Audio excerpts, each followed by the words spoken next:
Good afternoon, Yorktown. It's Supervisor Matt Slater coming to you live from Town Hall. Today is Friday, December 4th.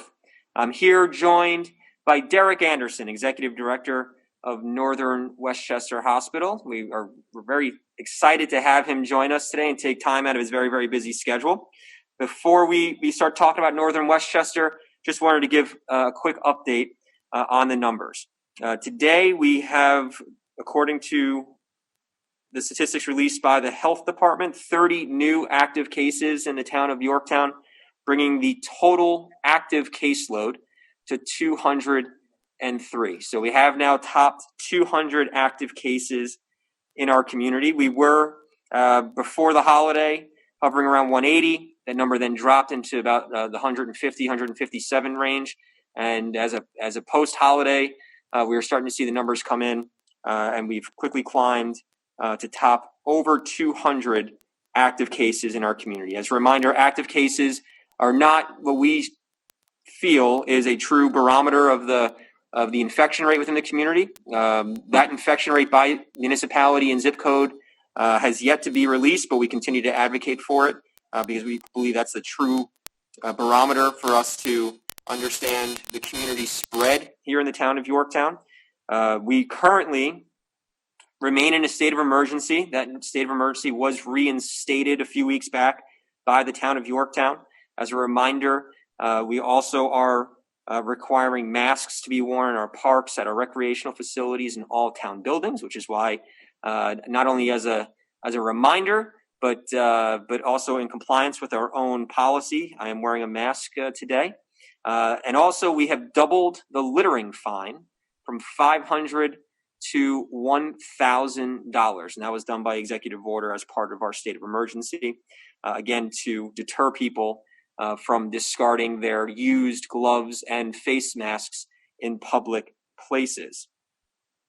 We have heard some good news, and I don't want to take any wind out of Derek's sails regarding some of the things he's going to talk about, but we did hear from the governor this week about the vaccine, which is I view it as light at the end of a very, very long tunnel.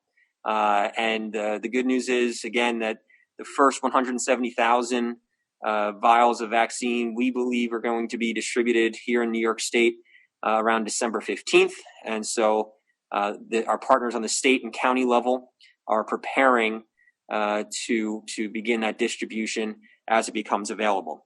But the numbers continue to climb, both here locally, as I stated, both here locally as well as Westchester County and across the state. And it really comes down to personal responsibility. It really comes down to making responsible decisions. It really comes down to, as we've said so many times, and I know people are tired of hearing it, and I'm tired of saying it, but I'm going to keep saying it. Wear a mask. Wash your hands. Practice social distancing. If you don't feel well, please stay home and contact your healthcare provider to receive the medical attention that you need. All right, we have many testing sites here in the town of Yorktown.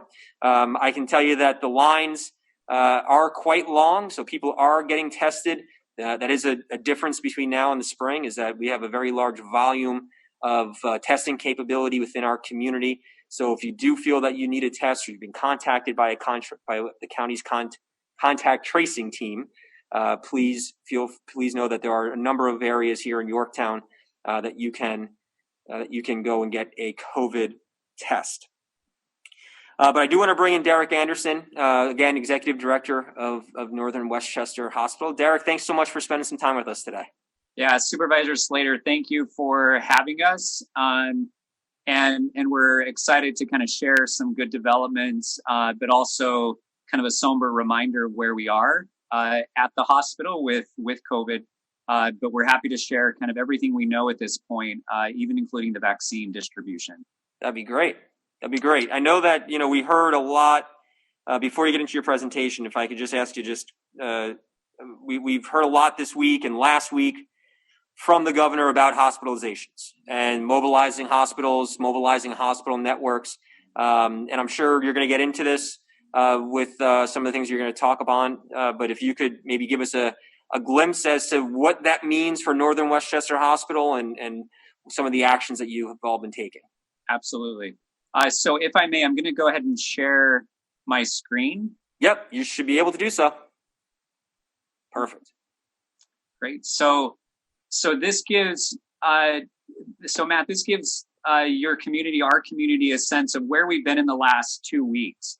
And over the summer, we were hovering anywhere between 0 and 3 COVID positive patients admitted to the hospital. And we stayed at that from really early June until probably the first week of November. And then very slowly, as you can see, it's been starting to tick up. What's markedly different this go around is a number of patients are coming into the ER, not sick enough to be admitted to the hospital and go home to continue their recovery.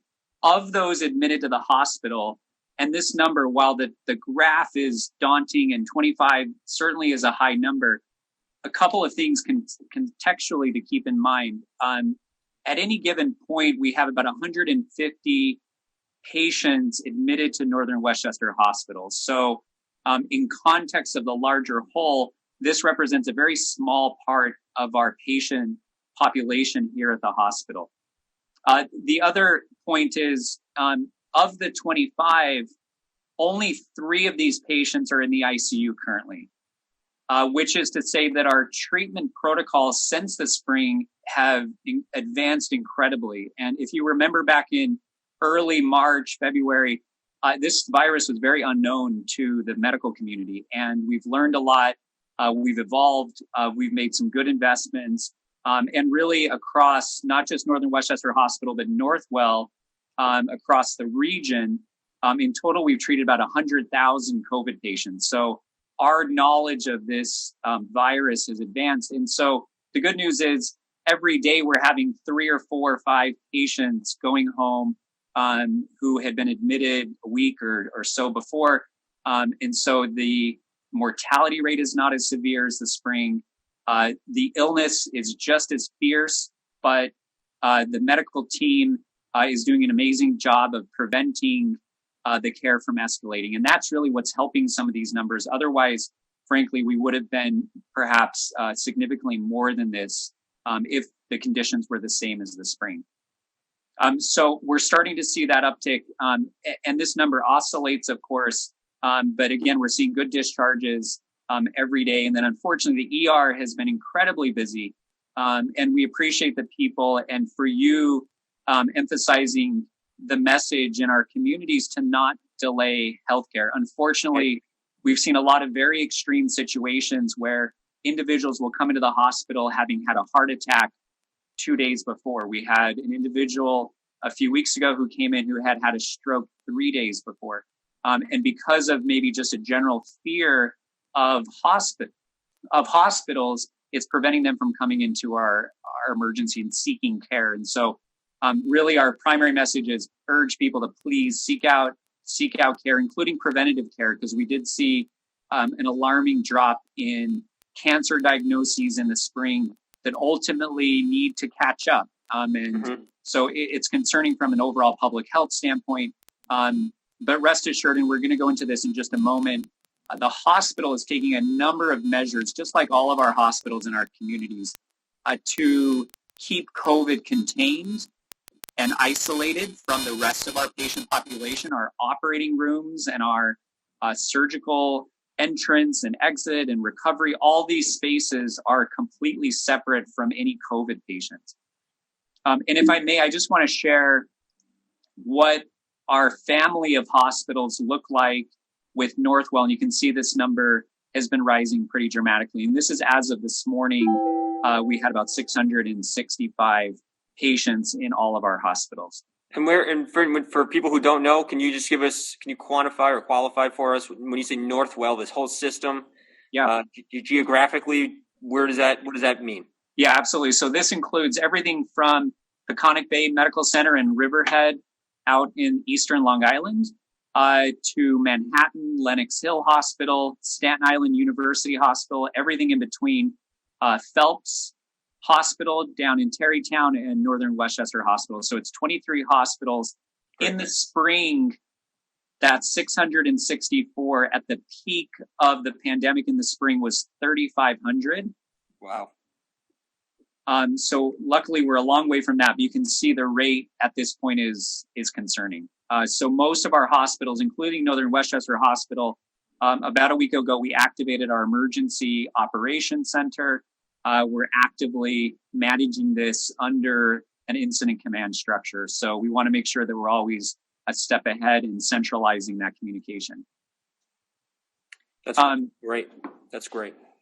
Yeah, and maybe just a quick note on testing, because and I can't tell you how much we appreciate you in your town being proactive in testing, and so kudos to you and your leadership. This continues to be a challenge for everyone, and there is never enough testing. We are actively working with the county and Dr. Amler, and starting next week at our Center for Healthy Living, I'm going to be giving and offering any of our first responders in our community, no prescription required. They can call in advance. They don't have to necessarily, but starting next week, every Thursday, Friday, we're dedicating to our first responders in the community. That's great. Coming shortly, we are also actively looking with Susan Spear in the commissioner's office and with Dr. Amler to set up additional testing locations in some of those more high positivity based zip codes in our areas. So more to come, but testing, keep in mind, one of the challenges with testing is often you'll hear that you need a prescription, and that's really so that your physician can then help advise and track your care after. But we also recognize a lot of our community may not have access to a physician. Right. So that's where we're trying to eliminate that barrier of a prescription. And so starting next week with first responders, and then shortly thereafter with the broader community, we're taking on the prescription requirement legally with our physicians and the follow-up care. That's a great service. And we're going to make sure that our first responders here in the town of Yorktown are aware of that. We have a weekly conference call that we've established just to make sure that we know what they're dealing with and make sure that they have the supplies they need and have the services they need. So this will definitely be added to that list for our next call next week. Great. That's great to hear. If I can, I'd love to just quickly touch on the vaccine. Please. And please stop me if any of this doesn't make sense or if there are questions. So let me actually do these in reverse order. So everyone's aware there's two front runners on the vaccine right now. One is a Pfizer vaccine and the other is Moderna. The Pfizer vaccine is planning to go before the FDA advisory committee on the 10th, which is next week. And prior to that, 2 days before December 8th, all of the data will be available publicly, nationally, internationally, to review. Our head of infection prevention, Dr. Bruce Barber for Northwell Health, is working with the commissioner of New York State. And as soon as that data is released, there's a very small group that's actively physicians reviewing the data so that on the 10th, which is expected the day that Pfizer's vaccine would be approved, within 2 days of that, Pfizer is ready to ship. That's great. So what does that actually mean? Two quick things just to mention, and we've heard about this, the state, and we're relying on the state for that priority matrix. They're focusing, and this makes a lot of sense based on what we know and the populations we want to protect. The focus is on nursing homes and healthcare providers within nursing homes. Healthcare providers who are primarily working with COVID positive patients, which can include first responders, and then some of those more vulnerable populations that should be getting the vaccine early for protection. So the state is being fairly prescriptive, and we're still waiting to hear final priority matrix on it. But those are the groups of individuals that will be focused on first. And then as supply increases, that net is going to widen so that the broader community can be included in that. And so we are a vaccine distribution site officially with the state, and we're actively kind of working with the county on a couple of ancillary or satellite locations where once ready, we'll be able to help distribute when that time comes. And I'm sure that the entire community would agree by offering any way that we can partner with you to provide additional sites for distribution. We will be more than happy and willing to partner with you on that as well. Great. And the other thing I wanted to point out and echo for the residents at home, something that you stated also is that the state is really dictating the hierarchy of distribution. And so I just wanted to reiterate that point because it's not a town of Yorktown policy that's being directed by the state of New York and the Department of Health on the state level. Absolutely. Great. Just a couple of things about both the Moderna and the Pfizer vaccine. Both require 2 doses. The Pfizer vaccine requires 3 weeks in between the first dose and the second dose. And the Moderna vaccine requires 4 weeks in between. It's unclear right now if you miss the second dose, and this will be very important. If you miss the second dose, the understanding at this point is that you may have to start the regimen over. And so when we're at this point of distributing the vaccine to our communities, it'll be very, very important that both doses are scheduled and effectively given so that efficacy can be reached, that 95% efficacy. There are a lot of logistics involved in the Pfizer vaccine, which requires, as you've all read, kind of the sub-zero temperature and storage, thawing of the vaccine. And so we are working with a lot of logistics and Salesforce on scheduling systems so that when we're ready to go live and offer this as one of the sites, hopefully of many sites that can go live within our communities, that it's very organized and people have appointment times and things of that nature. But it is worth noting that both have mild side effects, mostly related to kind of flu-like symptoms. In the Pfizer trials, we learned that some of the patients the next day had a mild fever, not in everyone, but some. And then both vaccines have been showing what they're calling severe arm pain. It's hard to know what the term severe means. Like, is it as severe as the tetanus shot, which we know causes some arm ache, or is it like the flu shot or a normal shot? So more to come on that, but just note there were 2% of the population within the Pfizer vaccine trial that actually opted out and did not receive the second dose because of how severe the arm pain is. So just be aware. Now, with all that being said, what's very important to know about these vaccines is they're receiving emergency use authorization.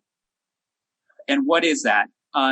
Because of how unprecedented the situation is and the number of deaths that we're seeing across the country every day, the government is looking to advance it to an emergency use, which means it's still technically under a clinical trial model, which means you, as patients receive the vaccine, they will have to sign a consent form to enroll in this.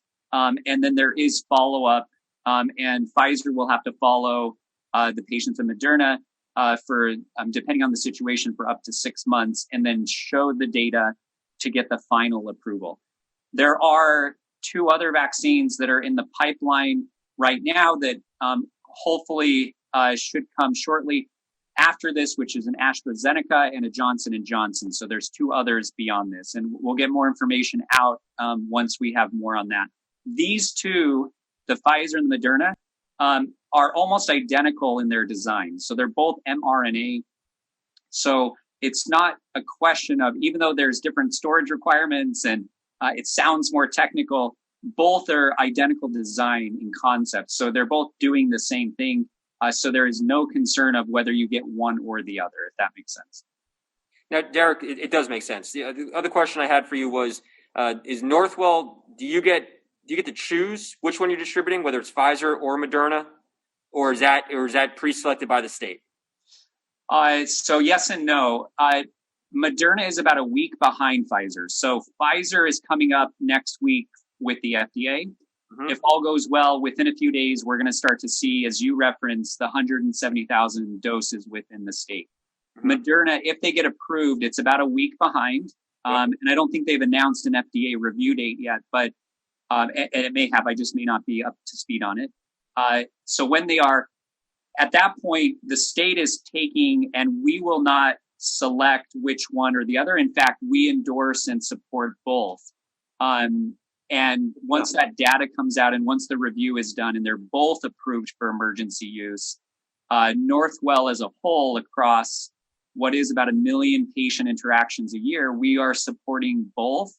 And our employees will be able to take advantage of either one. And we're not really distinguishing between the two other than the logistics required to administer it.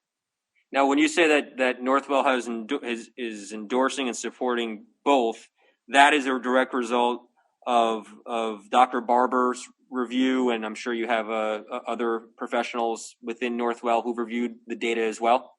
Yeah, Dr. Bruce Barber. Yeah, he's the head of infection prevention or infectious disease for Northwell. That is a direct result of his understanding of the data to date. Now, remember, we're not going to get the full complement of data until the 8th, which is coming out next week. Yep. And he'll be reviewing that with a very small group of physicians with the commissioner at the state level. Correct. The night of the 8th and 9th, in advance of the FDA panel hearing, which anyone, by the way, is welcome to. That is a public forum. Anybody can tap into it.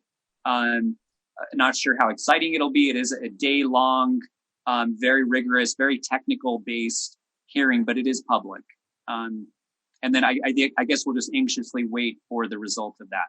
So I think the good news here, though, is that Dr. Barber has reviewed what's been made available to date. The state is putting a team together to do their own review once that information is released prior to the FDA hearing, and then there's an FDA hearing. So yes. I know there's been a lot of talk about skepticism, I guess, in the vaccine, but it seems clear to me that our medical professionals and the state are taking every precaution possible to review, evaluate, and provide feedback as to the efficiency and effectiveness of the vaccine. And so it sounds to me that Dr. Barber is quite confident in both Pfizer and Moderna's vaccine. And now we wait until the 8th for a more, I guess, comprehensive review from the state. Yes. Great. That's great. And hopefully that puts more confidence in everyone's minds about the effectiveness of the vaccine and the safety of the vaccine, and hopefully that will in turn encourage more people to in fact get vaccinated. Yes, and certainly, Matt, that will be a challenge that you and I and the medical community will be up against. Is how do we encourage people? This is not a mandated type of situation. Right. We would never do that. But how do we encourage people to let them know it's safe? And it's tricky because it is new and we have not had it for years and years. So we don't truly know all of the long-term effects. But given the information we know now, we're very confident. And remember, it has gone through several tens of thousands of populations already through the first 2 phases of the trial. So it's already somewhat proven. This will not be the first in the human vaccine or the human trial part of it. But still, it is concerning because we are talking about millions of people across the country. Of course. I really think I was speaking to someone today about it. I just am in complete awe over the fact that we've been able to create 2 right now and more coming vaccines in such a short amount of time. And we had the other Dr. Amler on, Robert Amler, from New York Medical College just a few weeks ago. And he made a great point that a lot of the people who've been working on this live right in our community, including folks associated with Regeneron. And so I'm just in complete awe of their capability, and also that of our medical doctors who, and I was just having this conversation today, you see the improvement in treatment and you see how quickly we've adapted and evolved in our practices as a society. And that's just such an incredible tribute to the capabilities of our doctors here at Northern Westchester. And it really shows, the numbers really show it. So I'm just really, again, you keep using the word, but I'm in complete awe of the people who were able to developed this in such a short amount of time, but also our doctors and our frontliners who've been able to really improve the treatment and in fact save more lives that way. It's just incredible to watch. Absolutely. I share your awe. It's nothing short of groundbreaking to see this level of just focus and output and outcome. And we should be very proud of our community in this area and for those professionals who are just for the year have just been incredibly focused on bringing these for the broader public health.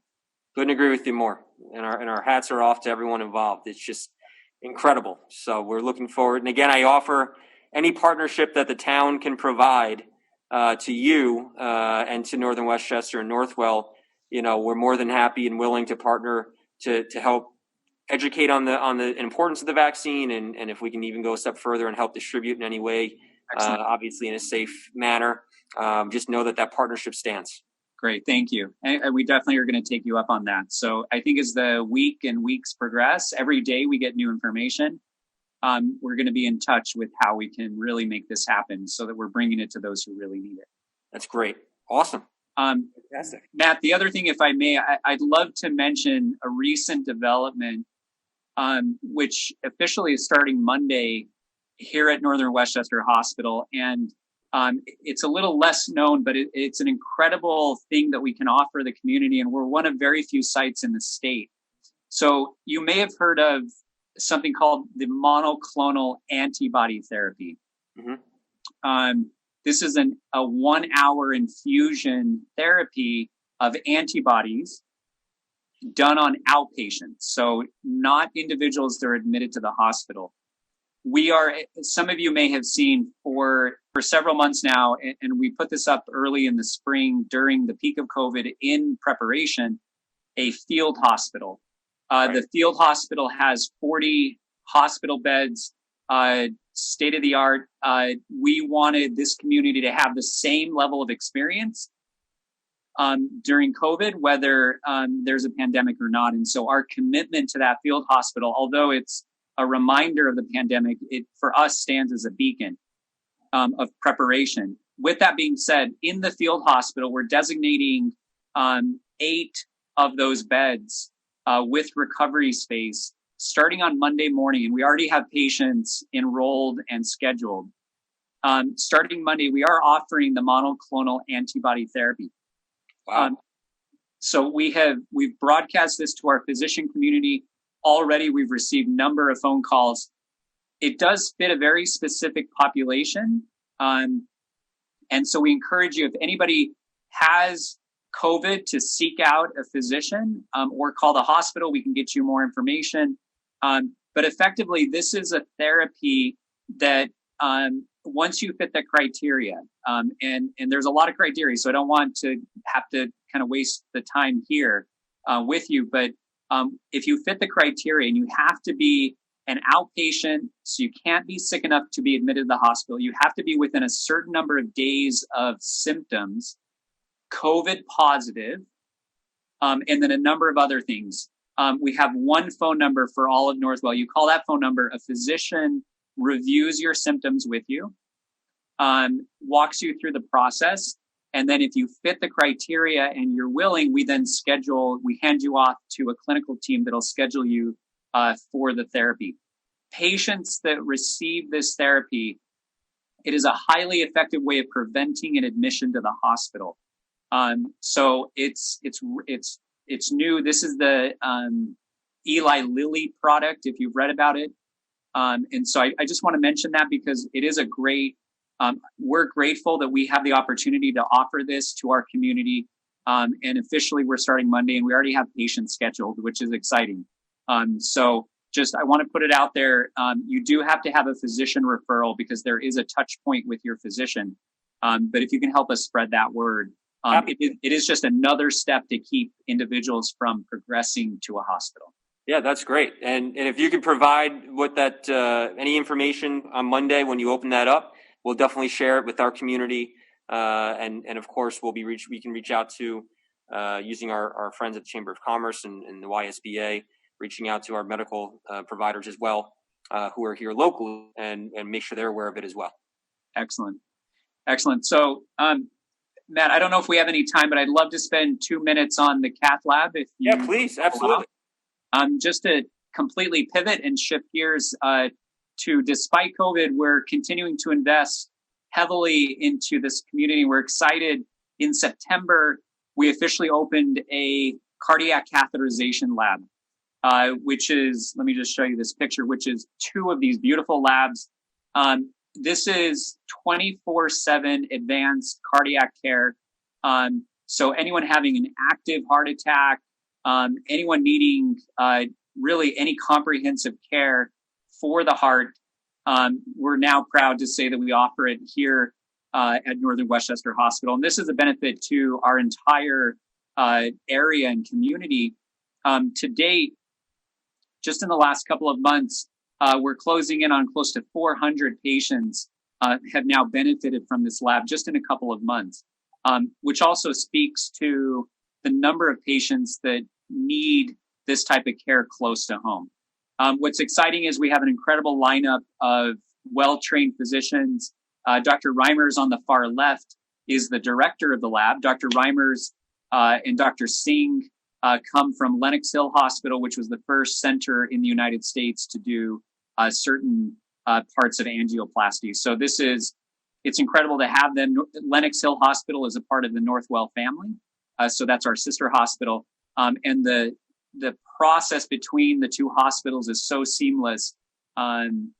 If a patient requires a higher level of care, like open heart surgery, within minutes, our team has their colleagues and their friends on the telephone, and they're already consulting and not delaying care. And so this is exciting for us because it has been needed in this community for so long, and we're excited that it's finally here, and that the quality exceeds any center that you would find in the state of New York. And so the outcomes, and we're very obsessed with strong outcomes and high quality here at Northern Westchester Hospital. But so far, incredible addition to the community.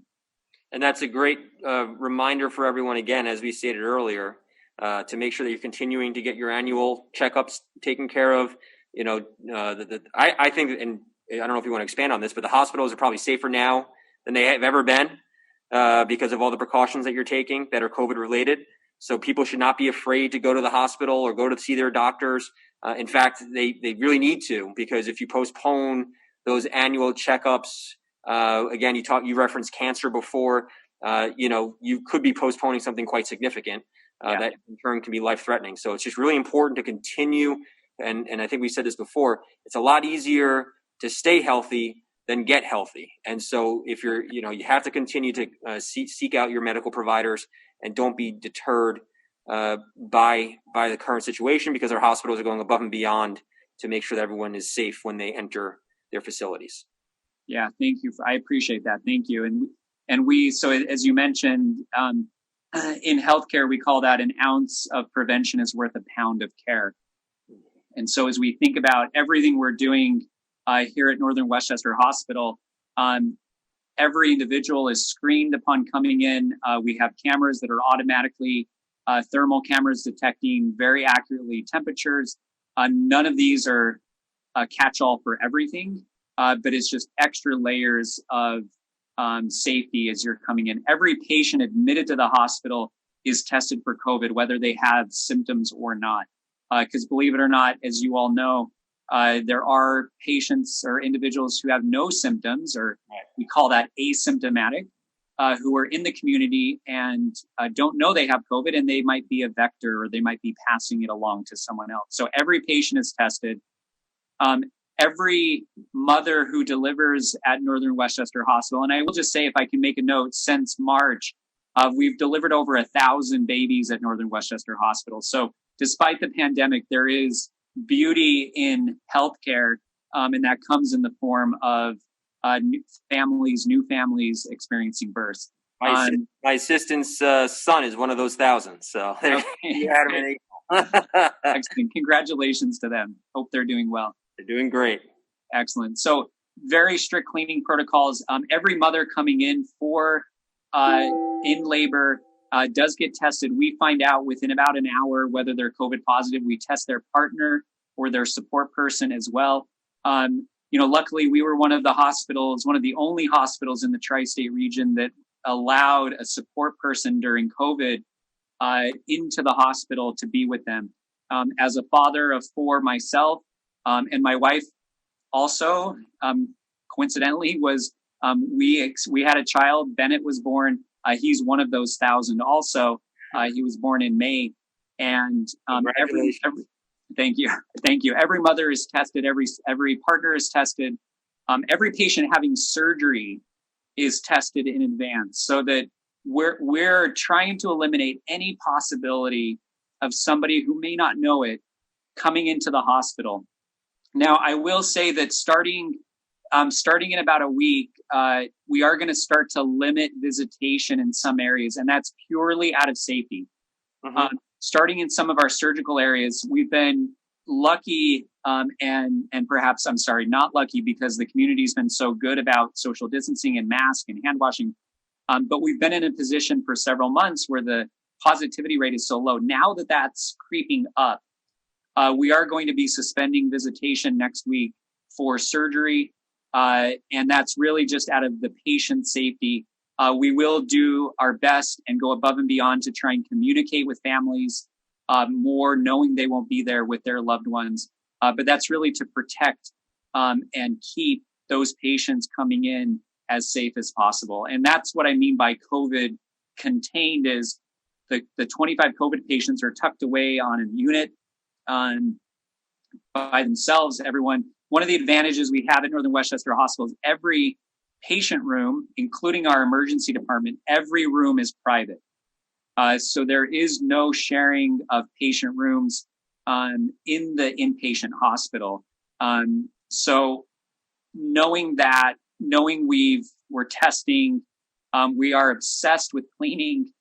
We are obsessed with socially distancing in our waiting rooms, and then everything else, we're doing our best to try and keep people safe. We appreciate that, and it's clear. Like I said, you went through my system. When she gave birth to her son, she had nothing but positive things to say about her experience. All things considered, again, that was in April. But I think it just reemphasizes again to everyone at home: hospital is in fact a safe place. If you have to go to get a health issue addressed, do not put it off. And you can see on the screen some of the other policies that they do have in place to make sure that people who are coming to the hospital are protected to the best of everyone's ability. Yeah, great. And so I think with that, I'm happy to shed light on any other aspect, Matt, that you believe our community can benefit from. Yeah, you know what? The one thing I said we weren't going to talk about it, but I can't help myself. You want to give the Caregiver Center a plug and let folks know what kind of services they may be able to get from the Caregiver Center at Northern Westchester? Yeah, sure. So the Caregiver Center, the Ken Hamilton Caregiver Center at Northern Westchester Hospital, this is a gem for our community and for us. And it's not just limited to patients or families in the hospital.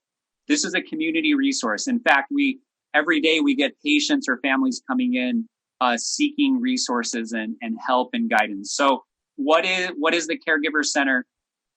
In the main lobby of the hospital, here in Mount Kisco, Northern Westchester Hospital, we have a center that's dedicated to supporting individuals who fill that role as a primary caregiver. And what do I mean by that? You're taking care of your mom, your father, a sister, a loved one who needs a lot of extra support in whatever way. It could be medical, it could be physical, it could be mental. All of that, as some of you know, and if you've experienced being a caregiver, is immensely stressful. And sometimes you just don't know where to go or what to do. The Caregiver Center was designed several years ago specifically to do that, which is support caregivers in our community. So what does that mean? I'm a caregiver. If I'm a caregiver, I come in and it's kind of open hours. It is staffed by social workers. The head of the center, Jerry Rosenfeld, is highly trained as a therapist as well as a social worker. She knows more about how to navigate as a caregiver and the resources available to you, even if it's just talking, Right. education. How do I'm about to go home with a loved one and they're wheelchair bound, and I don't know how to build a ramp, and who do I reach out to? And I mean, it's such a wide issue and frankly overwhelming for people who have to go through this. And so the center is a resource for that. And so I know all of our communities face this, and certainly the most vulnerable. Right? Think about your neighbor or a friend who often is alone, who might just need extra support. And I appreciate Supervisor Slater before this call and a few weeks ago had reached out, and we're going to actively talk about how to expand and think about bringing some of those resources, or at least accessing them in a more clear way for the Yorktown community. And so I'm excited to talk about that and how we can collaborate. And it's a growing pool. I mean, it really, because people obviously, they're living longer, which is a great thing. It really is. But there's also, pressures that come with that and responsibilities that come with that, and people having to take care of others. And so that pool just continues to grow of caregivers. Yeah. And until you become a caregiver, I don't think people actually can truly grasp those pressures of what that means. And so to be able to provide additional professional support would be just a huge addition to the community. And something I'm very excited to work with you on, to expand those services and those resources to our community. And I think a lot of people are going to benefit from that just tremendously. Yeah, great. Yeah, so I think more to come on that, and we look forward to the conversations. It's something that's been a vital part of our holistic care. We think of hospitals traditionally as like acute, I'm very sick medical care, but that's not how healthcare should be working. Healthcare's got to take care of the entire continuum. Right. Otherwise, patients will continue to come back, which we don't want. We want them to have a safe landing when they go home and have that right social and personal support. So that's what the Caregiver Center is about. And what's exciting is and I'm sorry to focus on this so much, but we love this center. What's exciting is it's manned by a host of volunteers, individuals who have been caregivers, who have went through it. We put them through a pretty rigorous coaching training regimen, and then they are ambassadors to the program, and they connect with families every day. They're sitting with families on navigating, so that Jerry Rosenfeld that I told you about earlier, she has an army of 30 or 40 individuals who help her and have that reach. So, and you're talking with someone who knows what it's like and what it feels like to be a caregiver. And there's probably nothing more valuable than that. 100% agree with you. Northern Westchester Hospital continues to provide just invaluable services to our community, and I really do appreciate you taking the time to join us today to educate our residents on the current situation of COVID-19, on what's coming down the pipe with the vaccine, and also on some of the other services, specifically the Caregiver Center that is available for residents as well, and looking forward to partnering with Northern Westchester to grow that into our community. And so with that being said, Derek, I just want to thank you so much for taking time out of your busy schedule. Thank you. Thank you for letting us do this. This was our pleasure. We're here to serve the community. That's why we exist. So thank you. We appreciate that. For our residents at home, again, some great information tonight from Northern Westchester Hospital. As always, we've committed to providing verified and accurate information to the residents of Yorktown, so that you can make the best decisions for yourself, for your family, and for your neighbors. But it really comes down to personal responsibility and making responsible decisions. So this weekend, I just ask you again, please wear the mask, social distance, wash your hands, and if you're not feeling well, it's a good weekend. It's going to be nice and rainy tomorrow. It's going to be a good weekend to hunker down at home and just relax. So as always, we wish everyone well. Stay safe, stay healthy, and we'll talk to you soon. Derek, thank you again for joining us. Take care. And we wish all of your residents well.